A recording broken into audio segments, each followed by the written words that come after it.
오늘 본문의 말씀을 가지고 우리를 향한 권면이라는 제목으로 함께 말씀을 나누도록 하겠습니다. 여러분들의 기도와 사랑으로 목회 로드맵 플러스 졸업여행 미주 선진교회 탐방을 잘 마치고 귀국했습니다. 얼굴이 좀 탔나요?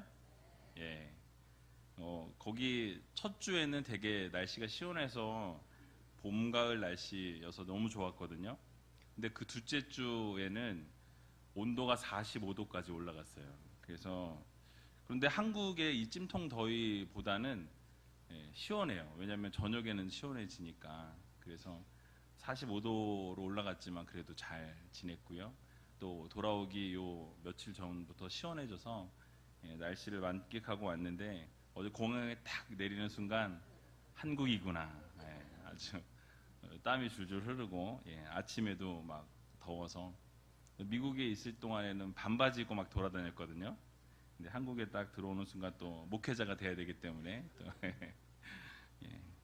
그래서 여러분 날씨가 더운데 건강 유의하셨으면 좋겠습니다. 그래서 이번 하여튼 수영로 교회에서 많이 섬겨 주셨어요. 비행기표 외에는 모든 비용을 그 교회에서 다 부담해 주셨고요. 목회자 부부들을 다 이렇게 섬겨 주셔서 참 즐겁고 기쁘고 또 행복한 시간들을 보내고 왔습니다. 또 그곳에서 예배를 좀 이렇게 인도해 달라라는 부탁을 몇 교회에서 받아서 사역했던 교회와 또 교제했던 목사님들이 이야기하셔가지고 중간중간에 또 말씀 전하는 그런 귀한 기회도 있었고요. 그래서 아주 좋은 시간 보내고 왔습니다. 여러분들이 기도해 주셔서 건강하게 잘 다녀왔습니다. 그래서 모든 영광을 하나님께 올려드리고요. 기도해 주신 모든 분들께 이 자리를 빌어서 감사를 드립니다. 오늘 본문은 복음 전도자들의 자세와 임무에 대해서 말씀하고 또 권면하고 있는 부분입니다. 이 권면을 두 부분으로 나눌 수 있는데요.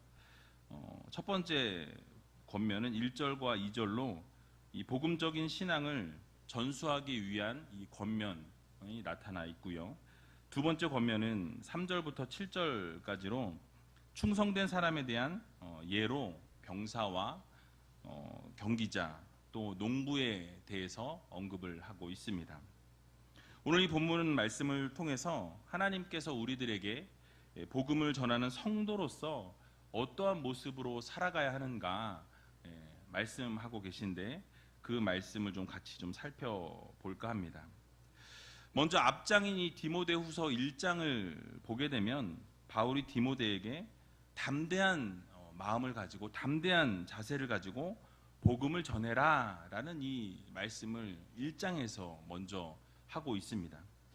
그렇게 1장에서 복음에 담대한 자세를 가지라 라고 말씀하고요. 2장을 시작하면서 그러면 구체적으로 이 복음 전할 때 담대한 모습을 어떻게 해야 되느냐 그 자세와 이 임무에 대해서 이 2장에서 말씀하고 있습니다. 특별히 디모데를 향하여 복음 전파를 위해서 두 가지 사항을 권고했다고 말씀드렸는데요. 첫 번째 권면은 예수 그리스도의 은혜 안에서 강하게 서라라는 것이에요. 예수 안에서 강하게 네가 서 있어야 한다라는 말씀이죠. 바울이 여러 서신들을 통해서 디모데에게 좀 더 강하여지고 담대하게 서라라는 말씀을 여러 번 하는 것을 볼 수가 있습니다. 디모데는 참 믿음이 신실하였음에도 불구하고 좀 성격적으로 또는 육체적으로 부족한 연약한 부분이 있었던 것으로 추측해 볼 수 있습니다. 그런데 그런 디모데에게 오늘 본문에서 또 다시 강하게 서라, 담대히 서라라는 이 권면을 바울이 하고 있지요. 무엇보다 중요한 것은 그냥 강한 것이 아니라 예수 그리스도의 은혜 속에서 예수 그리스도 안에서 강하게 서라라는 이 권면을 하고 있다는 것이 중요한 포인트입니다. 우리가 다른 곳에서 강하게 나아갈 것이 아니라 그리스도 예수 안에 있을 때 강하게 된다라는 거예요. 그리스도 예수와 함께 할 때에 우리가 강하게 설 수 있는 군사가 될 수 있다는 것을 우리들에게 말씀해주고 있는 것입니다. 우리의 강함은 예수 안에 있을 때만 강할 수 있습니다. 약할 때 강함 되시는 주님을 바라보고 우리가 연약함 속에서도 부족함 속에서도 하나님만 구하고 하나님만 바라보며 나갈 때 하나님이 우리의 연약함을 도우셔서 강하게 설 수 있도록 도와주신다라는 이 사실을 여러분들 모두 믿으시기 바랍니다.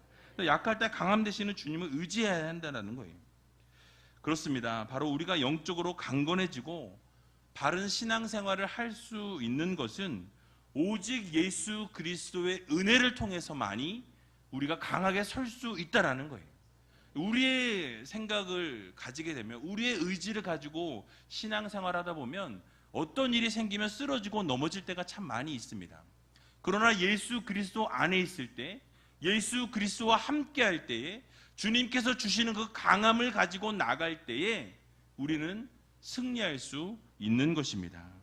그리스도인들이 강해지는 비결은 오직 예수 그리스도의 구원의 은혜를 체험하면서 살아가는 거예요.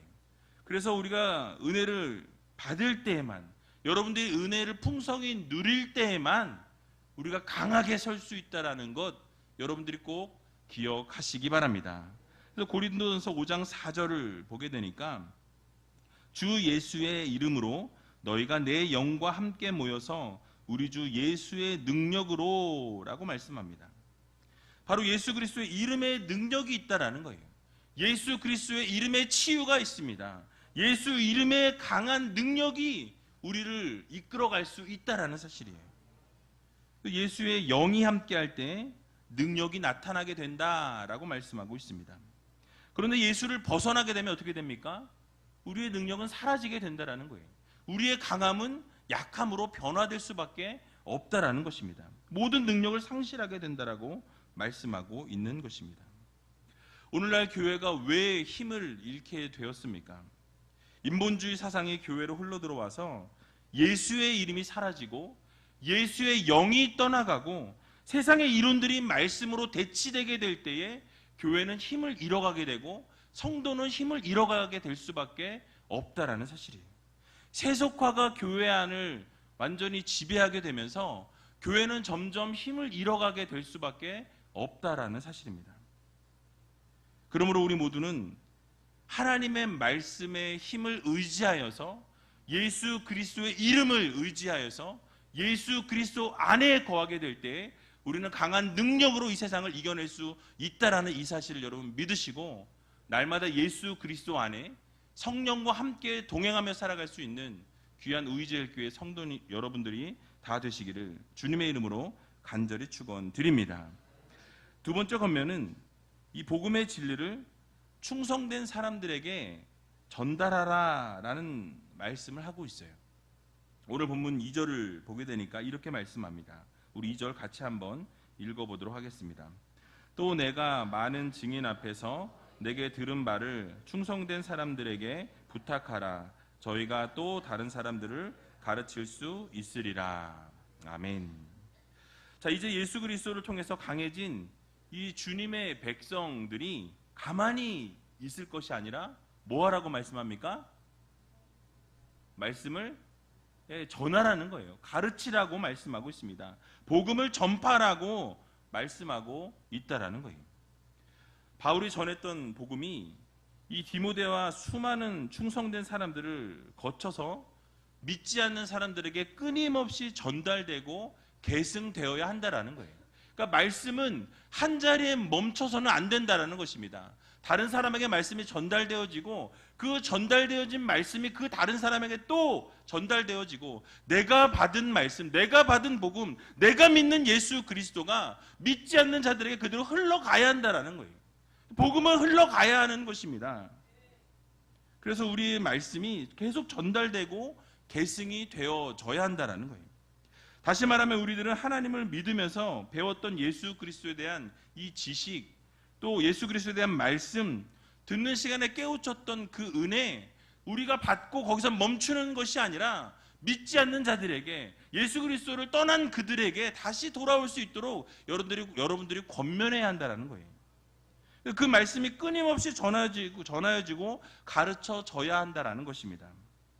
즉 말씀을 배운 사람이 또 다른 사람을 가르치고 또 그 배운 사람이 또 그 말씀을 가르치고, 그래서 이 하나님의 복음이 한 자리에 멈출 것이 아니라 믿지 않는 자들에게 계속해서 전달이 되어져야 한다라는 거예요. 복음 전파가 계속 이루어질 수 있도록 해야 한다는 것을 강조합니다.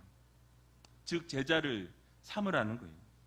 내 제자를 삼으라는 것이 아니라 예수 그리스도의 제자를 삼으라는 말씀입니다. 세상 가운데 보내라는 거예요. 지속적으로 세상 가운데 보내서 예수 그리스도를 믿지 않는 자들에게, 예수 그리스도를 받아들이지 못한 자들에게 예수 그리스도를 전하라라는 말씀입니다.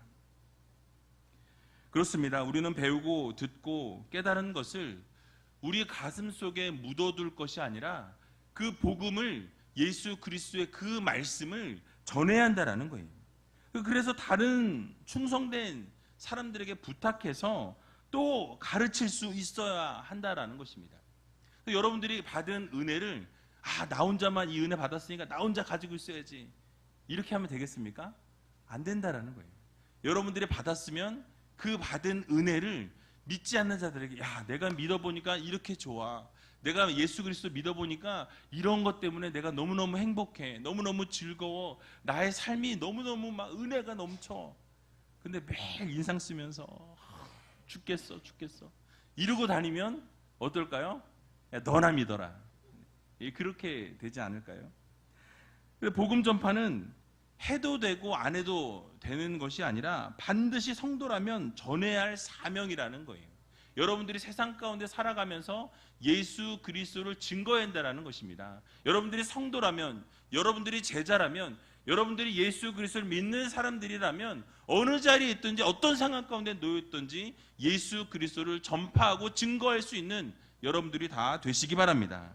그래서 마가복음 16장 15절을 보게 되니까 이렇게 말씀하고 있어요. 같이 한번 읽어보겠습니다.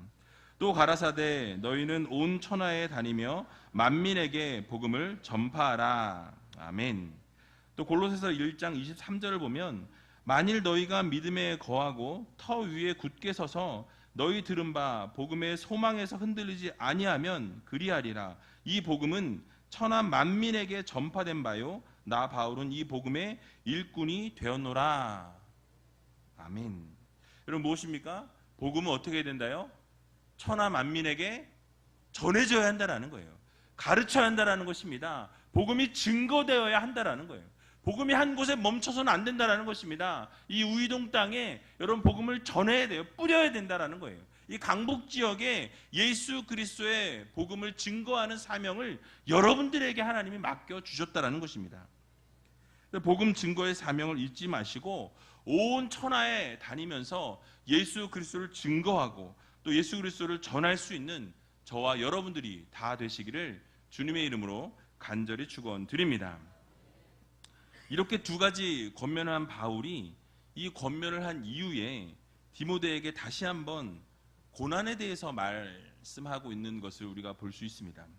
여러분 이유가 무엇입니까? 바로 이 복음을 증거할 때 이 고난이 찾아오게 된다라는 것을 우리들에게 말씀하고 있어요. 결국 복음을 증거하다 보면 자신이 경험해 본 것이 무엇입니까? 고난이었어요. 환난이었습니다. 핍박이었습니다. 그러니까 예수 그리스도를 전할 때마다 어려움이 찾아올 수밖에 없다라는 것을 미리 우리들에게 알려주고 있는 거예요. 너희들이 복음 증거할 때 쉬운 일이 아니다. 복음을 증거할 때 어려울 수밖에 없다. 복음을 증거하는 것은 핍박을 받는 것이고 고난을 받는 것이고 환난을 받는 것이다 라고 말씀하고 있다라는 거예요. 그러나 바울은 두려워하지 않았습니다. 오히려 바울은 예수 그리스도의 좋은 군사로 자신과 함께 고난을 받으라 라고 이렇게 명령하고 있는 것을 볼 수 있습니다. 그러면서 바울은 참된 전도자로서 세 가지 예를 들어서 설명하고 있는데요. 하나는 좋은 군사로, 또 하나는 경기하는 자로, 하나는 좋은 농부로 이렇게 살아야 한다라는 것을 말씀합니다. 오늘 3절을 보니까 이렇게 말씀합니다. 우리 3절도 같이 한번 읽어보도록 하겠습니다. 내가 그리스도 예수의 좋은 군사로 나와 함께 고난을 받을지니. 아멘. 자, 예수를 믿는 것은 앞에 말씀드린 것처럼 무엇이었다고요? 고난이었어요. 예수를 믿는다라는 것 자체는 핍박을 받기로 결단하고 다짐하고 예수를 믿는다라는 것이었습니다. 그 당시에 예수 믿는다라는 것이 이 순교를 당할 수밖에 없는 상황이었기 때문에 내가 예수를 믿는다라고 이야기하는 것 자체가 순교를 각오하고 죽음을 각오하고 예수를 믿는다라고 이야기하고 있는 것입니다.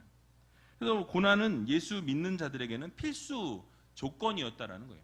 오늘날에는 얼마나 편합니까? 예수 믿는다라고 우리가 뭐 죽음을 당하는 경우는 없잖아요. 물론 뭐 어려움을 당하는 경우는 종종 있습니다. 그러므로 오늘날에도 신자에게 있어서 고난은 선택이 아니라 필수라는 거예요. 여러분들에게 찾아오는 고난은 하나님께서 허락해 주시는 고난이라는 것입니다. 시편 34편 19절에 보니까 의인은 고난이 많으나 여호와께서 그 모든 고난에서 건지시는도다라고 말씀하고 있습니다. 그러니까 우리가 고난을 받는다라는 거예요. 어려움을 당한다라는 것입니다. 예수 믿는 자들에게는 고난이 날마다 존재한다라는 거예요. 그러나 그 고난 가운데 그대로 두시지 아니하시고 하나님께서 여러분들을 그 고난 가운데서 건져주신다라고 말씀하고 있습니다. 또 베드로전서 3장 17절에도 보면 선을 행함으로 고난받는 것이 하나님의 뜻일진데 악을 행함으로 고난받는 것보다 나으니라 라고 말씀합니다. 그러니까 선을 행함으로 고난받는 게 누구의 뜻입니까? 하나님의 뜻이라는 거예요. 그러니까 여러분들이 예수 믿으면서 고난받는 것, 복음 전하면서 고난받는 것, 그것은 하나님의 뜻이라고 말씀하고 있는 것입니다. 결국 무엇을 말씀하고 있습니까? 바로 현재 우리가 믿음으로 인해서 받는 고난은 하나님의 뜻이 담겨 있다는 거예요. 여러분들이 믿음 생활하면서 어려움을 당할 때 이 어려움이 하나님의 뜻 가운데 있구나, 하나님의 섭리 가운데 있구나, 하나님의 계획 가운데 있구나, 이것을 통해서 나를 성장하고 성숙시키기 원하시는 하나님의 깊은 뜻이 있구나 라고 여러분들이 생각하시면 그 고난이 어떨까요? 어렵지만 그래도 이겨낼 수 있다라는 것입니다. 그래서 여러분, 늘 고난이 많지만 하나님께서 우리를 그대로 두지 아니하시고 건져주시고 또 결국 그 고난을 통해서 영적인 성장과 성숙을 하나님께서 이루시기를 원하신다라는 사실이에요. 결국 그 고난이 성도들의 삶에 유익이 된다라는 것 여러분들 꼭 기억하시기 바랍니다. 그래서 믿음 생활하면서 어려움이 찾아오면 이것을 통해서 나를 하나님이 업그레이드 하시는구나, 나를 성장시키시는구나, 성숙시키시는구나, 그리고 믿음으로 받으시면 정말 시간이 지난 이후에 그것을 돌아보게 될 때 하나님의 은혜였구나 라고 고백할 수밖에 없는 성도들이 된다라는 것입니다. 시편 119편 71절을 보게 되니까 이렇게 말씀합니다. 우리 같이 한번 읽어보겠습니다. 고난당한 것이 내게 유익이라 이로 인하여 내가 주의 율례를 배우게 되었나이다. 아멘. 자, 고난당하는 것이 무엇이라고요? 유익이라고 말씀하죠. 여러분들이 때로 고난이 찾아오면 이 고난을 통해서 하나님 나에게 주실 것이 무엇인가 여러분 기대하시기 바랍니다. 하나님께서는 놀라운 것을 여러분들에게 부어 주신다라는 거예요. 뿐만 아니라 로마서 8장 18절도 보게 되니까 생각건대 현재의 고난은 장차 우리에게 나타날 영광과 좋게 비교할 수 없도다라고 말씀하고 있습니다. 여러분들이 지금 받고 있는 고난은요, 여러분들 장차 하나님께서 부어주실 그 영광과 비교해보면 무엇이다? 아무것도 아니라는 거예요. 좋게 비교할 수가 없다라는 거예요. 여러분 현재 고난받고 계신 분들 많이 계시죠? 어려움 가운데 계신 분들 많이 있을 줄로 압니다. 그러나 앞으로 하나님이 허락해 주실 그 영광에 비하면 그 고난은 극히 작은 거라는 것 여러분 기억하셔서 정말 하나님 앞에 이 고난받는 것 두려워할 것이 아니라 그 고난을 통해서 우리의 영적 성장과 성숙을 이루시기 원하시는 하나님의 기쁜 뜻을 믿고 나아갈 수 있는 저와 여러분들이 다 되시기를 주님의 이름으로 간절히 축원합니다. 그런데 그렇게 군사로 이렇게 부름을 받은 자들의 삶에 대해서 자신들을 위해서 살 것이 아니라 자신들을 불러주신 분을 위해서 살아라라는 본문의 말씀을 우리가 볼 수가 있습니다. 오늘 본문 4절을 보게 되니까 이렇게 말씀하고 있습니다. 같이 한번 4절도 읽어보겠습니다. 군사로 다니는 자는 자기 생활에 얽매이는 자가 하나도 없나니 이는 군사로 모집한 자를 기쁘게 하려 함이라. 아멘. 자, 무엇입니까? 좋은 군사는 자신의 삶을 살아갈 때 개인의 삶을 우선시하는 사람들이 아니라는 거예요. 그럼 누구를 위해서?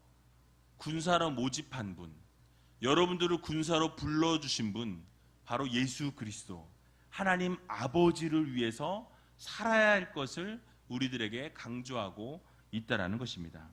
그래서 개인의 삶이 우선될 것이 아니라 군사로서 주어진 임무에 최선을 다해야 한다는 것을 말씀하고 있어요. 자신의 만족이나 개인의 기쁨을 위해서 살아가는 우리가 아니라 바로 우리를 불러주신 그분, 우리를 선택하여 주셔서 군사로 세워주신 그 하나님을 위해서 살아가야 한다는 것을 지금 바울은 강조하고 있는 것입니다. 다시 말해서 나 중심의 삶이 아니라 하나님 중심의 삶, 예수 그리스도께 모든 초점을 맞추는 삶을 살아가야 한다는 것을 우리들에게 말씀하고 있다는 것입니다. 그러므로 사랑하는 우이제일교 성도 여러분, 여러분들을 주님께서 군사로 불러주셨습니다. 하나님의 귀한 군사들로 모집해 주셨다는 거예요. 여러분 얼마나 감사한 일입니까? 그렇다면 우리는 어떻게 살아가야 합니까?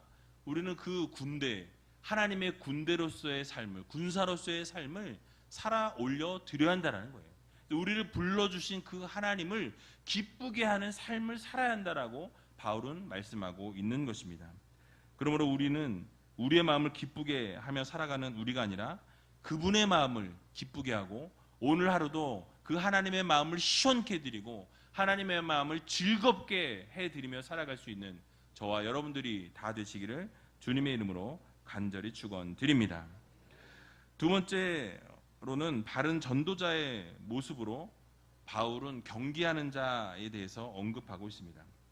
오늘 본문을 5절에 보니까 이렇게 말씀하고 있어요. 5절 같이 한번 읽어보겠습니다. 경계하는 자가 법대로 경계하지 아니하면 면류관을 얻지 못할 것이며 라고 말씀합니다. 즉 경기자들은 뭘 지켜야 된다고 말씀하죠? 규칙을 잘 지켜야 된다는 거예요.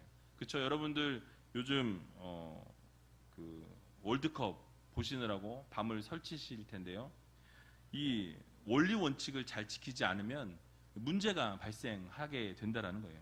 그러니까 경기하는 사람들은요, 그 경기의 룰을 잘 지키고 그렇게 반칙을 하게 되면 뭐 옐로우 카드를 받게 되거나 또 레드 카드를 받게 되는 것을 볼 수 있죠. 무엇입니까? 반칙을 해서는 안 된다라고 말씀합니다. 그러니까 법을 어기게 되면 면류관을 받을 수 없다라고 단정 짓고 있다라는 거예요. 오늘날 올림픽을 보게 되면 참 멋진 경기들을 하는 것을 볼 수 있습니다. 나중에 도핑 테스트를 하게 됩니다. 약물 검사를 하게 되는데요.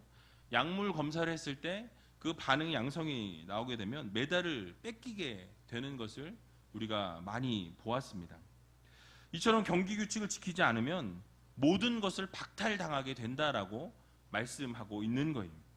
여기서 말하고 있는 경기자들은요, 바로 고대 그리스에서 이 로마에서 4년마다 열리던 올림픽 경기를 지금 말씀하고 있는 것입니다. 근데 이 대회에서도 법을 지켜야만 면류관을 받을 수 있다라고 말씀하고 있어요. 당시 그 고대 올림픽 할 때에는 경기 규칙 중에 오늘날과는 좀 많이 다른 규칙이 한 가지 있었습니다. 그 당시에 경기가 있기 전에 10개월 전에 이미 선수들을 다 불러 모았다라고 합니다. 예비 훈련 과정이 있었다라고 해요. 이 기간 동안에 규정된 훈련에 참여해야 되고 정규적으로 이 규칙에 따르는 생활 방식을 따라서 엄격하게 이렇게 통제된 분리된 삶을 살아야 했다라고 합니다. 엄격한 식생활도 이 먹는 것도 거기서 이렇게 하라는 대로 그대로 지켜야 했다라는 것입니다. 10개월이란 긴 시간 동안 훈련을 반복되어져야 됐고 규칙이 반복되어져야 했다라는 거예요. 근데 만일 이 훈련하는 10개월 기간 동안에 그 훈련의 10개월의 규칙을 어기게 되면 그 쫓겨나게 되었다는 것이죠. 그래서 이 10개월의 훈련을 잘 마치지 못한 선수들은 쫓겨나게 되고 결국 면류관을 얻을 수 있는 기회가 박탈되었다는 사실입니다. 이것을 알고 있었던 바울이 말하는 이 경기자는 어떤 것을 의미합니까? 바로 그것은 복음 전도하는 데 있어서 열매를 맺는 게 중요하지만 그 그 열매 맺는 과정이 더 중요하다라는 것을 지금 바울이 강조하고 있는 것입니다. 즉 원칙을 지켜야 한다라는 거예요. 여러분 원칙이 무엇입니까? 바로 경기에 참여하는 자들이 약속을 이행하는 거예요. 그 주어진 그 규칙을 따라서 그 규칙대로 행할 때 결국 그들이 경기에서 원칙을 행함으로 인해서 그 메달을 받게 된다는 것입니다. 복음 전도자들도 복음을 전하기에 앞서서 복음에 합당한 삶을 너희가 살아야 한다. 이 규칙을 지켜야 한다라는 것을 말씀하고 있어요. 경기의 규칙을 꼭 지켜야 하는 것처럼 복음 전도자들도 복음을 전하는 데 있어서 그 복음의 내용 또 그 말씀을 가감하지 아니하고 오직 예수 그리스도의 복음만을 너희가 규칙적으로 전해야 한다라는 것을 말씀하고 있는 거예요. 이러한 것을 지켜야만 진정한 복음 전도이고 이러한 바른 복음 전파를 통해서 아름다운 생명의 면류관을 받게 된다라는 것을 말씀하고 있는 것입니다. 그러면 우리 모두는 이 복음의 아름다운 열매를 맺기 위해서 복음에 합당한 생활을 해야 한다라는 거예요. 우리가 복음에 합당한 열매를 맺지 못하면서 복음을 증거하게 되면 복음을 받는 자들이 어떻게 하겠습니까? 또 그 복음을 받아들일 수 없다라는 거예요. 여러분들이 합당한 삶의 열매를 맺을 때 예수 그리스도의 합당한 삶의 열매를 맺고 살아가게 될 때 그런 삶을 바라보면서 믿지 않는 자들이 도전을 받게 되고 믿지 않는 자들이 그 예수 그리스도를 믿고 싶은 마음이 생기게 된다라는 거예요. 그래서 진리신 예수 그리스도를 아름답게 전할 때 상급을 얻게 된다는 이 사실을 여러분 믿으시고 날마다 바른 경기자의 모습으로 살아갈 수 있는 저와 여러분들이 다 되시기를 주님의 이름으로 간절히 축원합니다. 마지막으로 바울은 바울 전도자의 모습으로 농부의 예를 들고 있는 것을 볼 수 있습니다. 오늘 본문 6절을 보게 되니까 이렇게 말씀합니다. 수고하는 농부가 곡식을 먼저 받는 것이 마땅하니라 라고 말씀하고 있습니다. 여러분 무엇입니까? 이 말씀은 곧 풍성한 수확을 위해서 땀 흘리면서 열심히 일하는 농부들이 결국 복음의 이 결실을 위해서 힘쓰고 노력하는 전도자의 모습과 동일하다라는 거예요. 즉 최선을 다해서 농사하지 않으면 어떡하죠? 이 많은 열매를 수확할 수가 없다라는 거예요. 계속해서 밭을 이렇게 신경 써주고 거름도 주고 물도 주고 계속해서 그 필요한 것들을 공급해 주어야만 이 농산물을 많이 얻을 수 있는 것처럼 복음 전도자도 동일하다라는 거예요. 복음의 열매를 위해서 최선을 다할 때 이 결실할 때까지 수고하고 기다리고 사랑과 열정을 쏟아야만 결실을 맺을 수 있다라는 것을 우리들에게 교훈하고 있는 것입니다. 농부가 곡식을 거두기까지 얼마나 힘든 과정을 겪게 되어 있습니까? 여러분도 아마 이 텃밭을 지나다니면서 보시는 분들이 있을 거예요. 그러니까 텃밭을 계속해서 가꾸고 물을 주고 거름을 줘야만 이 열매를 잘 거둘 수가 있다라는 것이죠.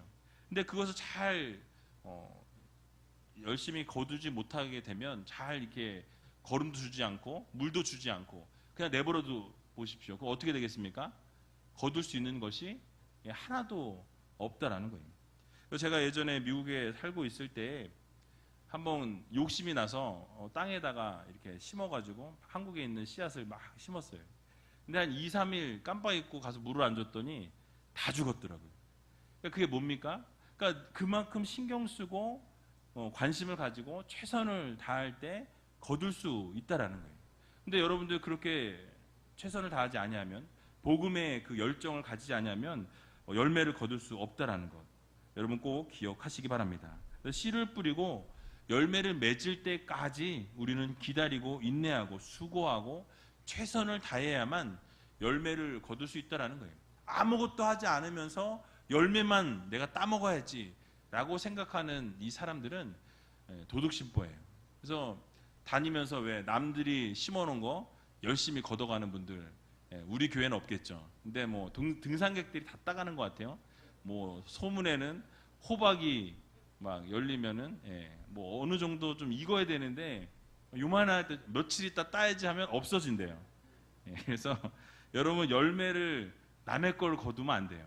우리가 최선을 다해서 우리가 거둬야 한다라는 것. 이 농부의 아름다운 모습이 필요할 줄로 믿습니다. 말씀을 마치겠습니다. 바울이 이 젊은 디모데에게 제시한 이 같은 복음 전도자의 모습은 오늘을 살아가는 우리들에게도 동일하게 적용이 되어진다라는 것입니다. 그래서 우리 예수 그리스도의 좋은 군사로 하나님 앞에 나아가야 합니다. 또 최선을 다해서 훈련하고 기술을 연마한 경기자로서 삶을 살아야 한다라는 거예요. 또 수확을 기다리면서 수고한 땀을 흘리고 농부로서의 열심히 다할 때, 최선을 다할 때 열매를 맺게 될다라는 것 여러분 기억하셔서 날마다 하나님 앞에 정직한 삶을 올려드리고 하나님께서 말씀하시는 대로 순종하고 정말 하나님이 기뻐하실 대로 감당하며 살아가게 될 때 결국 하나님이 여러분들에게 놀라운 면류관을 주신다는 거 기억하시고 날마다 하나님만 바라보며 걸어나갈 수 있는 귀한 믿음의 자녀들 다 되시기를 주님의 이름으로 간절히 축원드립니다. 우리 시간 같이 찬양하기 원하는데요, 낮의 해처럼 밤의 달처럼 찬양입니다. 이 찬양하면서 정말 하나님이 원하시는 대로 정말 살기를 원한다라는 이 믿음의 고백에 찬양을 올려드리시고 함께 통성으로 기도하는 시간 갖도록 하겠습니다.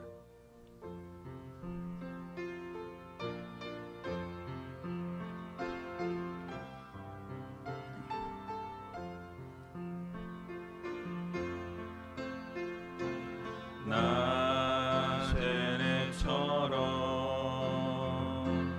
밤의 달처럼 그렇게 살 순 없을까?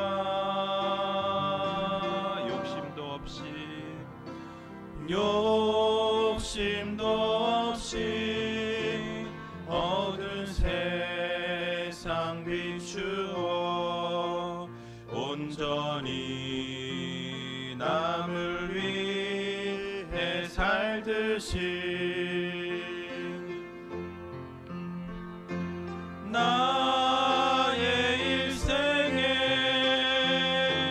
꿈이 있다면 이 땅에 빛과 소금 되어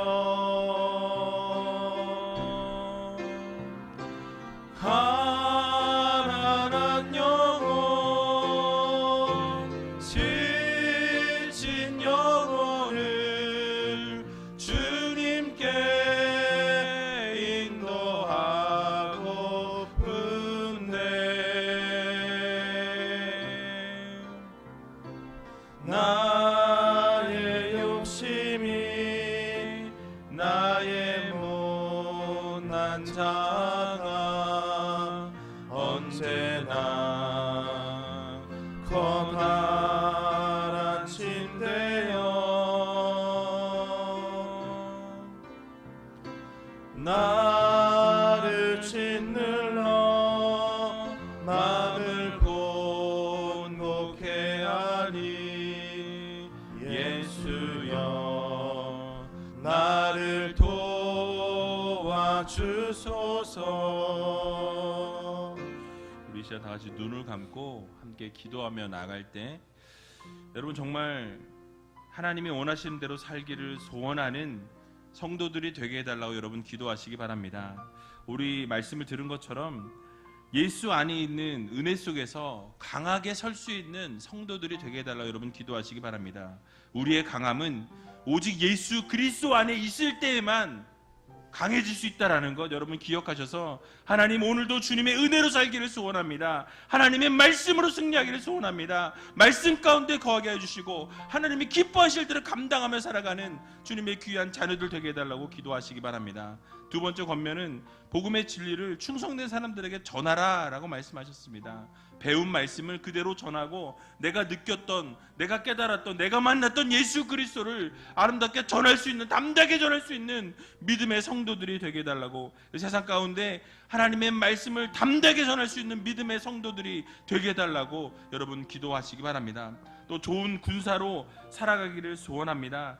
예수 그리스도를 믿을 때 우리가 고난받는 것, 어려움 당하는 것, 이 고난을 통해 정말 영적 성장과 성숙을 이루신다라는 것 기억하시고 삶의 유익이 된다라는 것, 장차받을 영광과 비교할 수 없다라는 것 기억하시면서 부르신 예수 그리스도, 우리를 불러주신 하나님을 기쁘시게 할 수 있는 그런 그 좋은 군사들이 되게 해달라고 여러분 기도하시기 바랍니다. 또 경기하는 자가 될 수 있게 해달라고, 원리 원칙을 지키고 정말 열매도 중요하지만 과정이 중요하다고 말씀드렸습니다. 복음에 합당한 생활을 하고 아름다운 열매를 맺고 예수 그리스도께 상금 받을 수 있는 귀한 성도들이 되게 해달라고 기도하시기 바랍니다. 마지막으로 농부와 같이 열심히 땀을 흘리고 최선을 다해서 풍성한 결실을 맺을 수 있는 수고와 기다림과 사랑과 열정을 통해서 결국 결실할 수 있는, 포기하지 아니하고 아버지 하나님만 바라볼 수 있는 믿음의 성도들이 되게 해달라고 함께 통성으로 기도하며 나아가는 시간 갖도록 하겠습니다. 기도하겠습니다. 살아서 역사하신 아버지 하나님, 은혜와 사랑 감사합니다. 아버지, 우리 삶을 돌아봅니다. 하나님 기뻐하시는 모습으로 설 수 있도록 도와주시고 매일매일 열매를 맺으며 살아갈 수 있는 하나님의 귀한 자녀들 되게 하여 주시옵소서. 예수 그리스도 안에 있게 하여 주시고 예수 그리스도 함께 하여 주시고 아버지 안에 예수 그리스도의 은혜 가운데 거함으로 강한 삶을 살아갈 수 있는 주님의 귀한 백성들 되게 하여 주시옵소서. 아버지, 또한 특별히 복음의 진리를 충성된 사람들에게 전할 수 있는 믿음의 백성들 되게 하여 주시고 제자 함께 하여 주시고 아버지, 날마다 복음 전파할 수 있는 믿음의 자녀 될 수 있도록 주님께서 도와주시고 함께 하여 주시옵소서. 좋은 군사로 살아가기를 소원합니다. 예수 그리스도를 믿으며 고난을 감수할 수 있도록 도와주시고 고난은 필수요, 고난을 통해 아버지 우리 영적 성장과 성숙을 이루어낼 수 있는 믿음의 자녀 될 수 있도록 하나님 도와주시고 함께 하여 주시옵소서. 또 경계하는 자로서 원리 원칙을 지키게 하여 주시고 아버지, 특별히 열매를 아버지 맺을 수 있도록 도와주시며 아버지, 과정을 통하여 아버지 복음에 합당한 생활을 할 수 있도록 도와주시고 예수 그리스도의 향기와 편지로 살아갈 수 있는 주님의 귀한 자녀 될 수 있도록 하나님 도와주시옵소서. 아버지, 또 농부로서 아버지 열심히 살아갈 수 있도록 도와주시고 땀을 흘려 아버지 최선을 다할 수 있도록 도와주시며 풍성한 결실을 맺을 수 있는 주님의 귀한 백성 될 수 있도록 주님께서 도와주시옵소서. 사랑해 주님 감사합니다. 오늘도 주님의 귀한 자녀들이 이 자리에 모였습니다. 우리의 삶을 돌아봅니다. 예수 그리스도 안에 거하는 삶을 살게 하여 주시고 정말 예수 그리스도께서 기뻐하실 일들을 행할 수 있도록 주님께서 날마다 동행하여 주시옵소서. 예수 그리스도의 은혜로 살 수 있도록 도와주시고 아버지, 특별히 복음의 진리를 담대히 전할 수 있는 믿음도 주님께서 허락하여 주시옵소서. 복음 전파는 아버지 반드시 아버지 우리에게 주신 사명이라는 사실을 기억하게 해 주시고 온 천하에 다니며 복음을 증거할 수 있는 믿음의 백성 될 수 있도록 주님께서 복을 나리워 주시옵소서. 또 좋은 군사로, 좋은 경계하는 자로, 좋은 농부로 살아갈 수 있도록 도와주시고 매일매일 하나님의 마음을 기쁘게 해드리고 시원케 해드릴 수 있는 믿음의 백성 될 수 있도록 도와주시고 때로는 고난과 어려움과 환난이 찾아올지라도 아버지, 우리가 장차받을 영광과 비교할 수 없다는 사실을 기억하게 해주시며 날마다 복음에 합당한 열매를 맺으며 삶을 살아갈 수 있는 주님의 귀한 백성 될 수 있도록 주님께서 축복하여 주시옵소서. 모든 것 주님 앞에 감사드리오며 이 모든 말씀 예수님의 이름으로 기도하옵나이다. 아멘.